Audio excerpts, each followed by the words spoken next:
Adam itu bapak moyang kita. Dosanya satu, makan buah khuldi, dikeluarkan dari surga. Kita dosanya banyak, kepengen masuk, nggak nyambung. Hai Adam, dari tidak ada kamu saya adakan. Saya perintahkan tinggal di surga.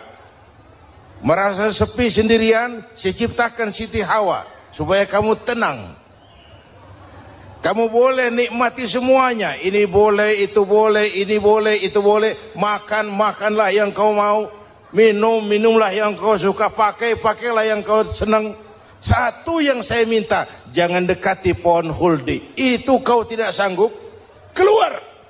Diusir dari surga. Sujud Nabi Adam, kata riwayat 40 tahun sujud, membaca Rabbana zalamna anfusana wa illam taghfir lana wa tarhamna lanakunanna minal.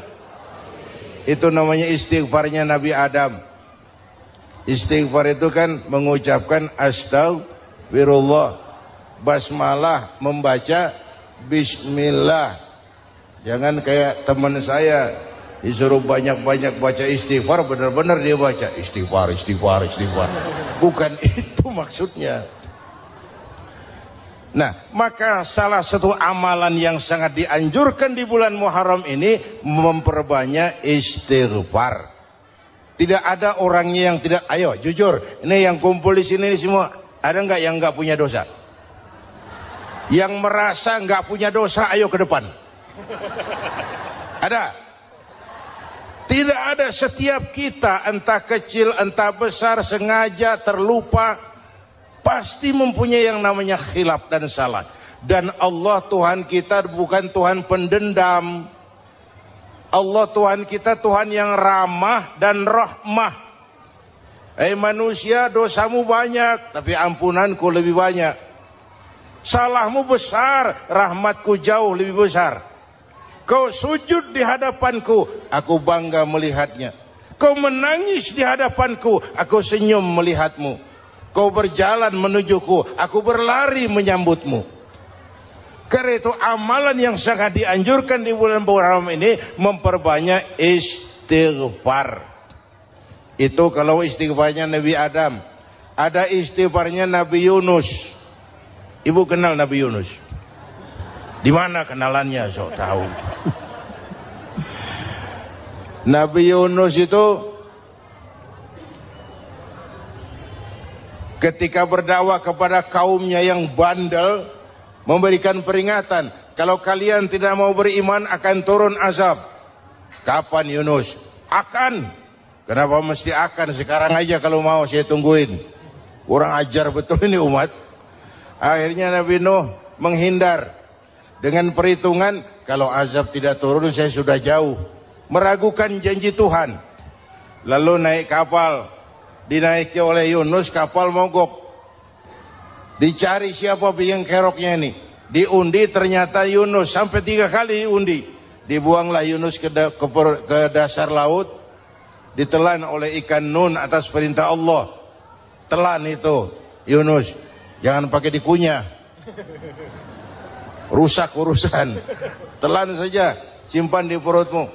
Dibawa oleh ikan nun ke dasar lautan. Itu yang oleh Quran dikatakan bertemulah 3 macam kegelapan. Zulumatun salas.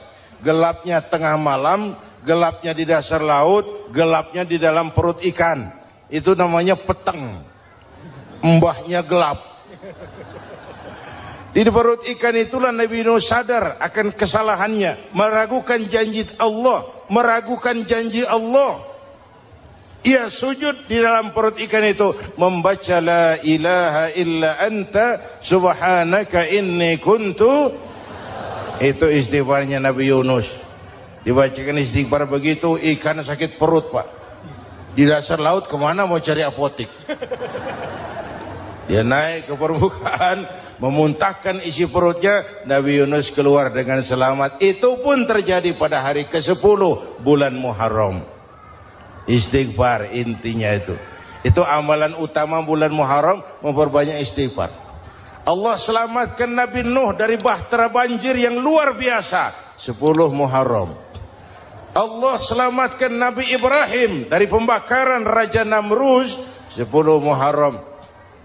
Setelah Nabi Ibrahim itu menghancurkan berhala-berhala, Abrahat pulang mau ibadah, lihat Tuhannya berantakan, marah besar. Siapa yang menghancurkan Tuhan-Tuhan kita ini? Ada yang lapor, kami lihat Ibrahim. Tangkap. Belum ada bukti, tangkap dulu yang penting. Bukti belakangan. Tangkap. Wah, dikerahkanlah aparat. Tangkap Nabi Ibrahim. Disidang langsung oleh Abrahat. Oleh Namruz maksud saya. Ibrahim, kau yang menghancurkan berhala-berhala kami ini, Tuhan-Tuhan kami. Siapa bilang? Ada yang lapor. Saya dengar enggak semua berhala itu hancur. Ada yang paling besar. Angkat tangan, saya lihat ada kampak di tangannya. Barangkali yang besar itu iseng tuh. Yang kecil-kecil dikampakin. Tanya aja sama dia. Kamu gila? Kenapa? Masa kami disuruh nanya berhala? Enggak bisa jawab. Enggak bisa jawab. Lah kenapa disembah? Lebih gila mana sih? Tahu nggak bisa jawab kenapa disembah? Kurang ajar kamu Ibrahim. Bakar, dibakar. Ketika Ibrahim dilempar ke kobaran api yang menggunung, Allah perintah api, ya naru kuni bardan wa salaman ala Ibrahim. Hai api, dinginlah sampean. Api Madura waktu itu, Pak. Hai api, dinginlah sampean, selamatkan Ibrahim. Api tunduk kepada perintah Allah. Ibrahim masuk ke kobaran api, selembar rambut pun tidak terbakar. Kenapa? Apinya tunduk kepada perintah Allah. Kenapa? Karena Ibrahim orang yang takut kepada Allah. Api tunduk kepada perintah Allah. Kalau kita baca ayat itu, masuk ke api, mateng. Sudah hadirin yang saya muliakan, oleh karena itu selamatnya Ibrahim dari pembakaran Raja Namruz itu pun pada 10 Muharram, Yaumul Asyura, hari ke-10 dari bulan Muharram. Imedia.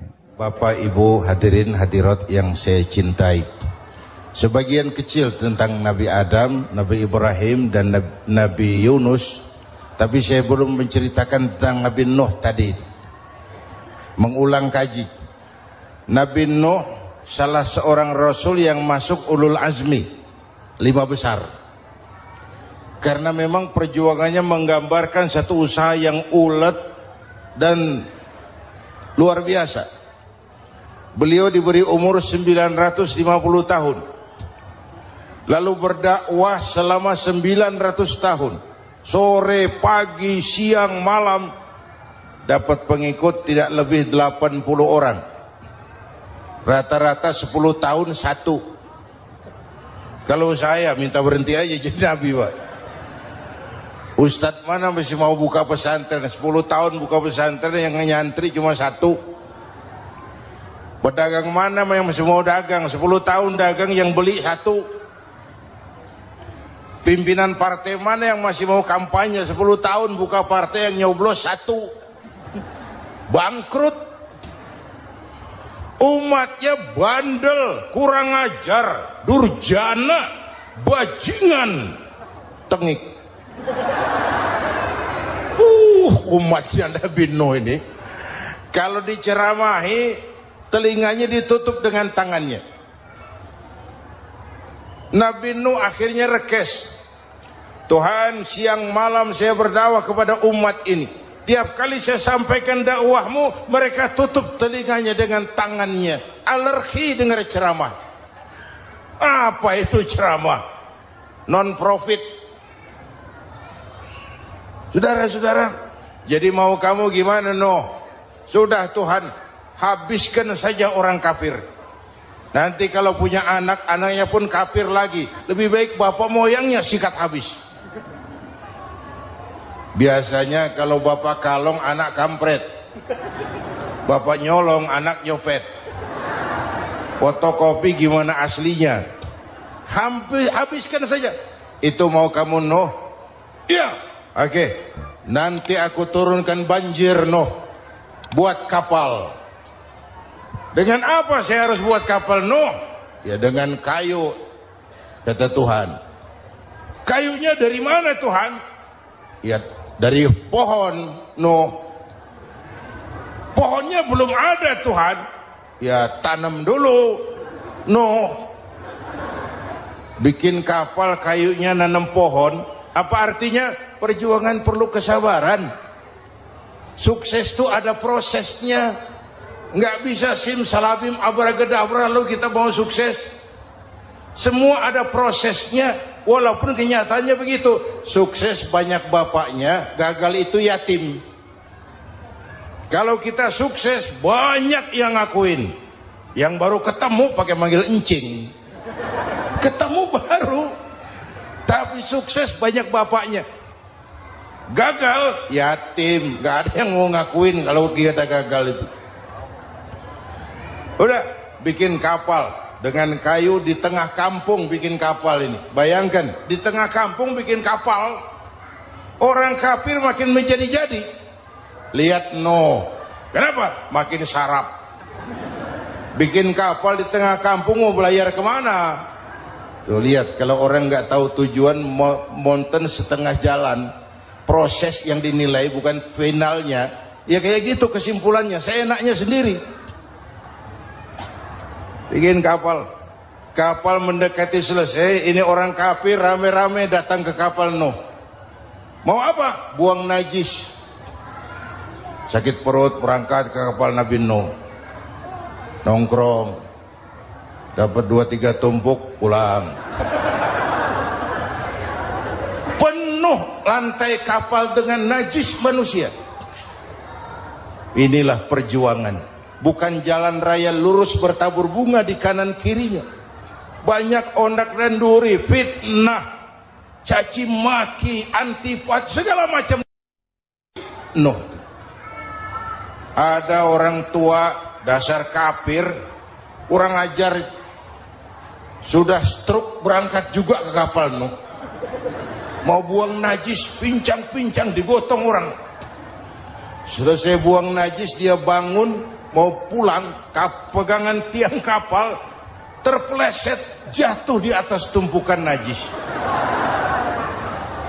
Terjadi keajaiban, yang stroke-nya sembuh, lumpuhnya hilang, berangkat digotong-gotong pulang, jalan gagah sekali.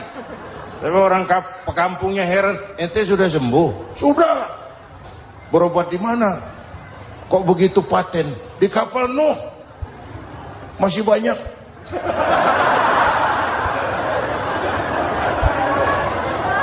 Yang berasa perlu obat bawa rantang.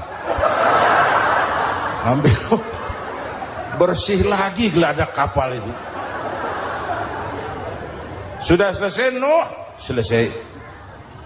Oke, kau orang yang beriman bersamamu, binatang serba sepasang, naik Nabi Nuh, naik orang beriman, naik binatang serba sepasang. Ini cikal bakal penyelamatan manusia, Pak. Naiklah orang beriman, sudah naik semua, Nabi Nuh kontrol. Ini contoh buat kita, kontrol. Sudah naik semua teman-teman, sudah. Pemimpin yang baik bukan cuma terima laporan di belakang meja. Laporan itu yang mana juga bagus. Sama juga kampanye. Kampanye yang mana juga merdu. Kalau saya. Kalau aja yang dihitung. Pernah ada calon bupati kampanye janji, kalau saya berhasil kita akan banyak bangun jembatan di daerah kita. Rakyat tanya, Pak, nggak ada sungai di kampung kita, Pak. Dia bilang, sungainya kita bangun sekalian. Udah kadung janji. Mana pula orang mau bangun sungai ini. Saudara-saudara, kontrol. Jangan cuma tunggu laporan di belakang meja. Semua laporan bagus. Ya Bu? Bu?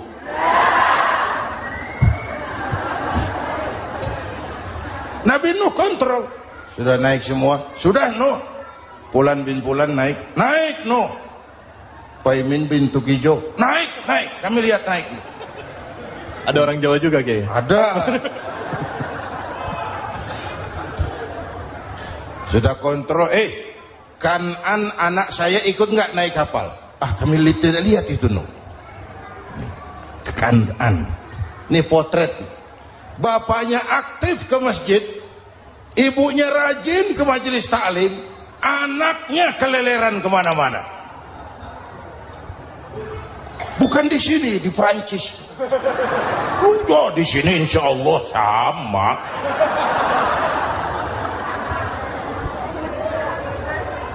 Nuh karena sayang anak, Nuh karena cinta anak, Nuh karena tanggung jawab anak, cari naik ke atas kapal.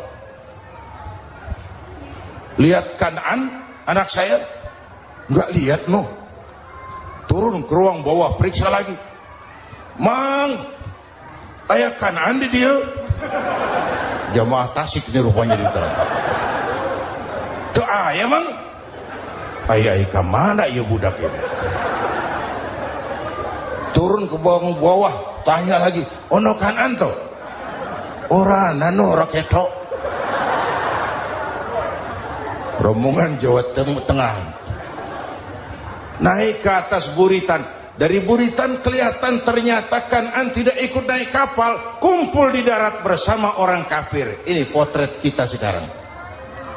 Kumpul sama orang kafir, hanyut anak-anak kita, ditelan budayanya orang kafir, ditelan tradisinya orang kafir, ditelan pergaulannya orang kafir. Nuh karena sayang anak dari atas manggil. Dalam Quran dijelaskan itu. Karena Nabi Nuh di atas, Kan'an di bawah teriak, ya bunayyar kam ma'ana. Begitu dalam Quran di ayatnya. Cuma ini pakai kayak memanggil supaya kelihatan ke gambar, kira-kira Nuh manggilnya begitu. Ini namanya gaya dakwah, Pak. Kalau ceritanya datar nggak menarik. Maka Nuh memanggil Kan'an, ya bunayyar kam ma'ana. Kata yang dengar, Ini gaya orang manggil, ya bunayyar kam ma'ana. Kan'an kesini nak, naik kapal sama papi. Kata Kan'an di bawah itu, enggak mau papi, John di sini saja. Kata Nuh, jangan nak, Allah sedang murka, akan turun banjir. Kalau datang banjir papi, sa'awi ila jabalin ya'simuni minal ma', saya akan naik ke gunung tinggi yang bisa menyelamatkan saya dari banjir. Kan'an naik ke gunung, gunung dihantam banjir, Kan'an mati sampai sekarang. Yang kelima, Nabi Musa, kisah Muharramnya ini.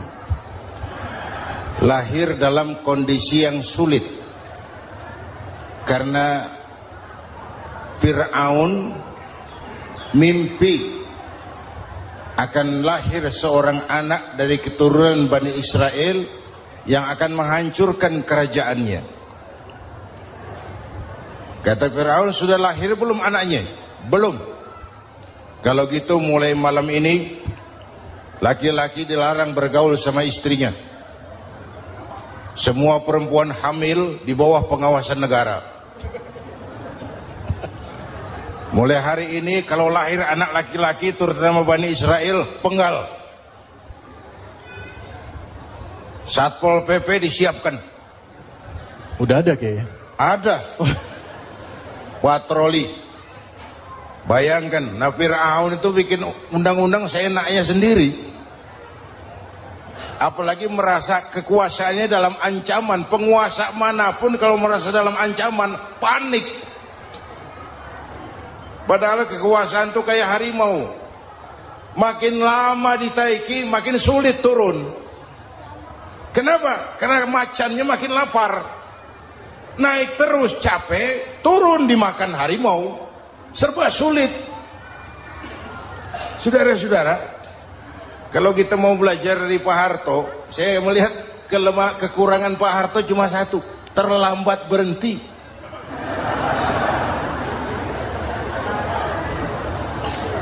lambat berhenti. Di sekelilinginya banyak tukang-tukang jilat, tukang-tukang semir. Pak, kalau tidak ada bapak kami bagaimana, Pak?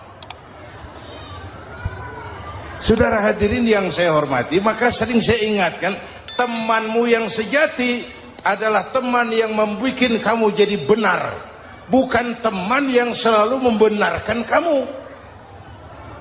Berapa banyak pejabat-pejabat hancur karena selalu dibenarkan oleh lingkungannya. Bapak benar, Pak. Bapak bijaksana, Pak. Itu tepat, Pak. Benar. Buang angin pun kata kelilingnya, oh Bapak sehat. Temanmu yang sejati, teman yang bikin kamu jadi benar, bukan teman yang selalu membenarkan kamu.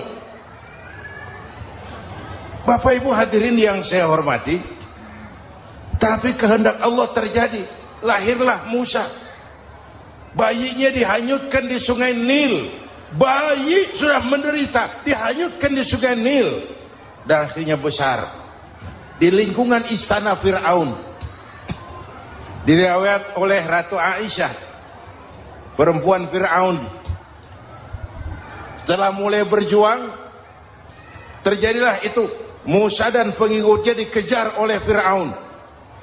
Sampai di tepi laut, Allah wahyukan Musa, lempar tongkatmu ke laut. Dalam kondisi darurat, mukjizat tiada jalan. Kondisi darurat. Kalau tidak, mukjizat itu maunya Allah, bukan maunya Nabi. Nabi enggak kuasa. Allah yang mau. Tapi hidup Nabi bukan mukjizat, manusiawi. Tidak mentang-mentang ada mukjizat tongkat, tiap sulit main tongkat. Enggak usah berjuang kalau begitu. Itu darurat menyelamatkan umat. Tongkat dilempar ke laut, laut terbelah. Laut terbelah.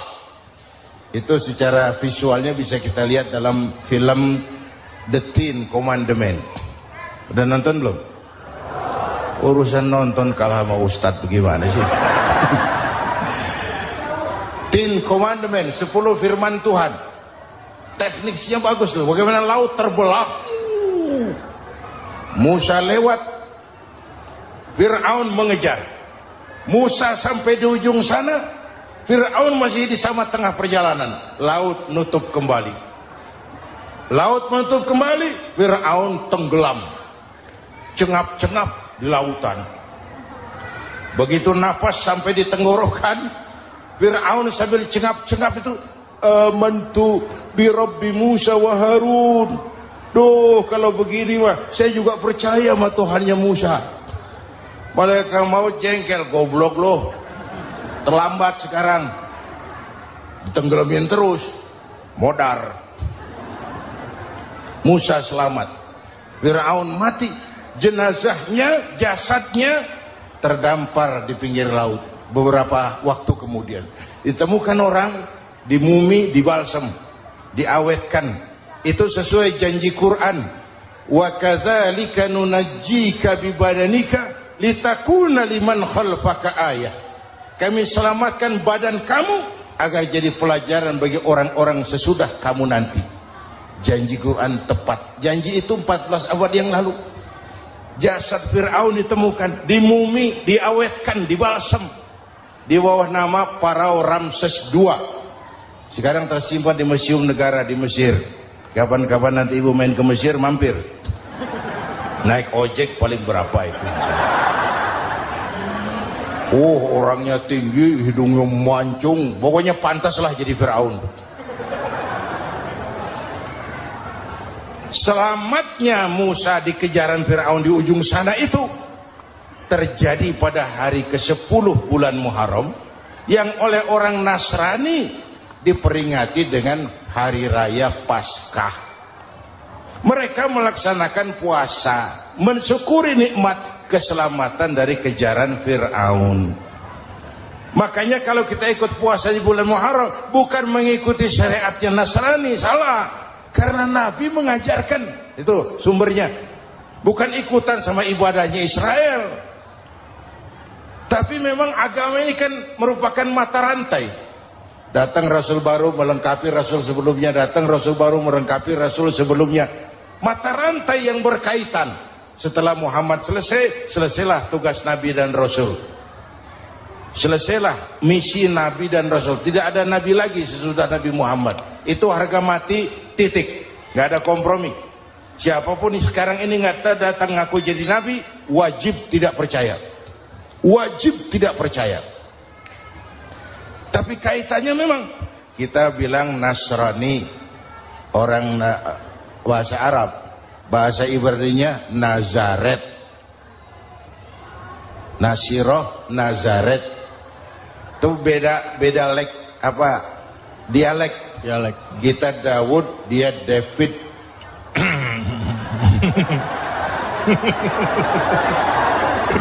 Ibrani. Kita Ali, dia Alek. Kita Sulaiman, dia Solomon. Kita Camat, dia Comot. ini yang ngomong ini comot sembarang. Imedia. Bapak dan Ibu jamaah yang saya cintai, pertanyaan pertama, hijrah qalbiyah. Ada hijrah badaniyah, hijrah fisik yang dilakukan Nabi dan sahabat dari Mekah ke Madinah. Itu hijrah badaniyah. Ada hijrah qalbiyah, hijrah hati. Dan ini yang kita perlukan sekarang.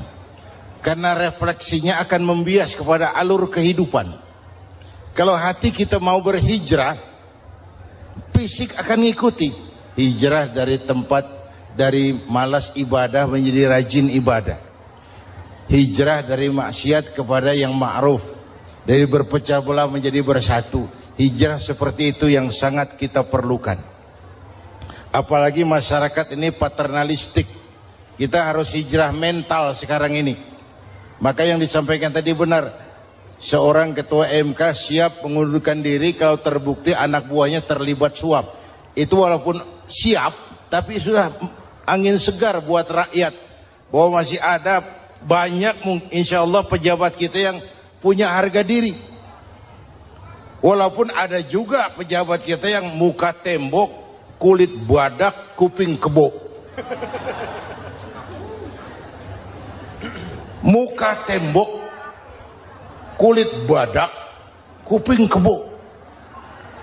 Biasanya kalau kereta api tabrakan di negara-negara maju, Menteri Perhubungannya mundur. Di kita petugas palang pintu dipecat.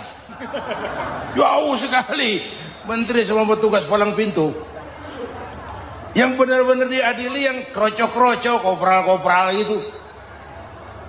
Padahal hadisnya jelas, ar-rashi wal murtashi finnar. Yang nyuap dan yang nerima suap, dua-duanya neraka.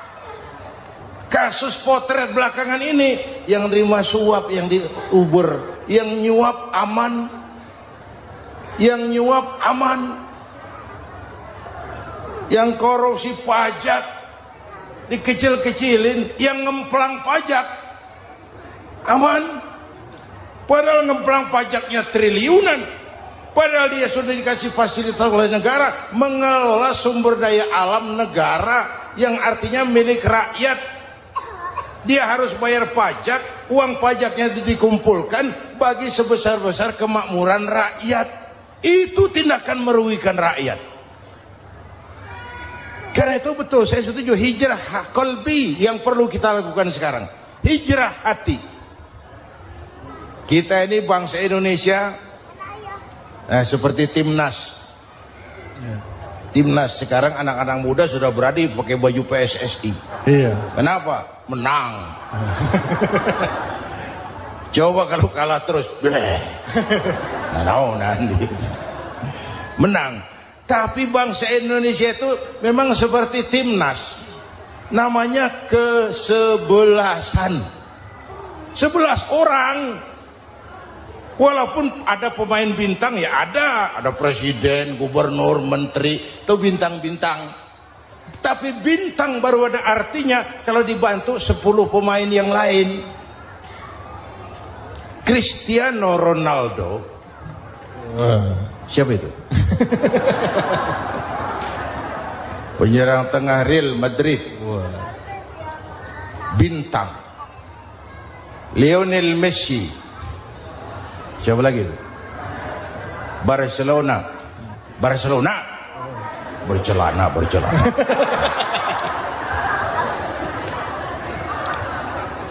Michael Rooney, bintang Manchester United.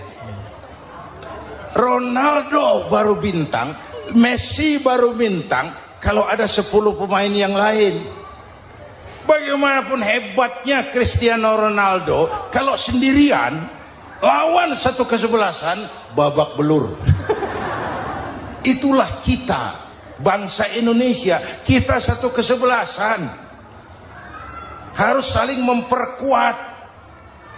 Ada bangsa kita ini yang jadi jaksa, ada yang jadi hakim, ada yang jadi polisi. Itu posisi penyerang tengah, kiri luar, kanan dalam, back, striker, kiper, posisi. Tapi sadar, kita satu kesebelasan, Bung. Jangan bikin gol ke gawang sendiri. Kalau punya bola bagus, operan dong sama temannya. Yang bisa menciptakan gol, operan.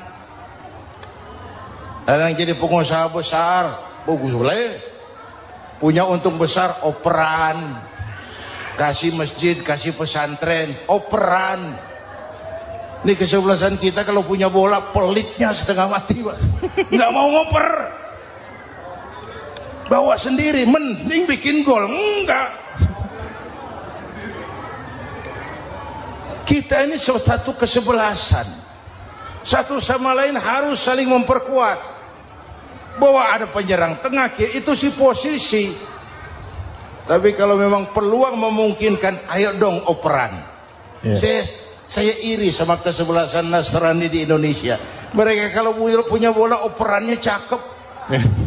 Gereja cepat selesai, rumah sakit Kristen cepat selesai. Kenapa? Operannya bagus. Kita ini kalau punya bola bawa sendiri, nggak mau ngoper. Maka masjid nggak selesai-selesai, madrasah banyak yang bocor, rumah sakit Islam kalah bersaing. Kenapa? Operannya berat. Ayo menyadari, kita ini timnas, satu kesebelasan. Jangan menjegal kawan seiring, kawan sendiri dijegal. Sudah musuh terlalu kuat, gawang sendiri dijebol. Akhirnya terbalik kita ini. Ujian terberat telah diberikan Allah kepada para anbiya, kemudian para aulia, kemudian para ulama. Summal amsal fal amsal, ke bawah dan ke bawah, diuji setiap orang menurut kekuatannya berpegang kepada agama. Kalau karena anak Melayu bilang, kalau takut dengan ombak, jangan berumah di tepi pantai. Kalau takut diterjang ombak, jangan berumah di tepi pantai. Kata ibu tadi, mau jadi pohon tinggi harus berani ketiup angin. Makin tinggi pohonnya, makin keras anginnya. Takut angin, jangan jadi pohon tinggi, jadilah rumput. Nggak ditiup angin, tapi diinjak kebo. Apa yang nggak ada resikonya? Apa yang nggak ada resikonya? Semua nabi ada yang dihantam kekuasaan yang arogansi. Ibrahim berhadapan dengan Namrud. Musa berhadapan dengan Fir'aun. Ada yang diuji dengan berhadapan umat yang sangat kurang ajar. Ada yang diuji dengan gosip yang dahsyat. Nabi Yusuf digosipi sama Zulaikha itu. Nabi Yusuf Nabi Yusuf.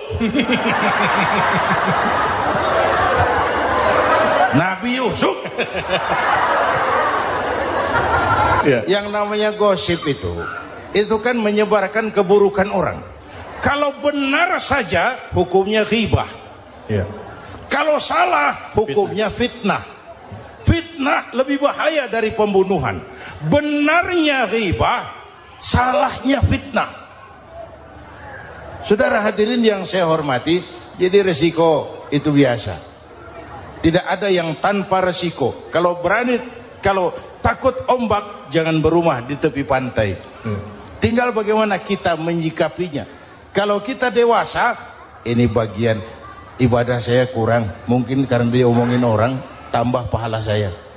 Mungkin karena diomongin orang, tambah pahala saya.